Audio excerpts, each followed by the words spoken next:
Hello everyone and welcome to my channel. The Sky is Pink had its world premiere at the Toronto International Film Festival on Friday.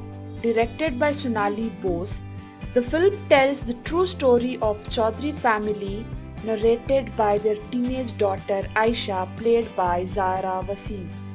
Sonali was accompanied by the film's lead actor Priyanka Chopra, Farhan Akhtar and Rohit Sarf. Zaira, who announced her retirement from films and acting this year, did not attend the premiere.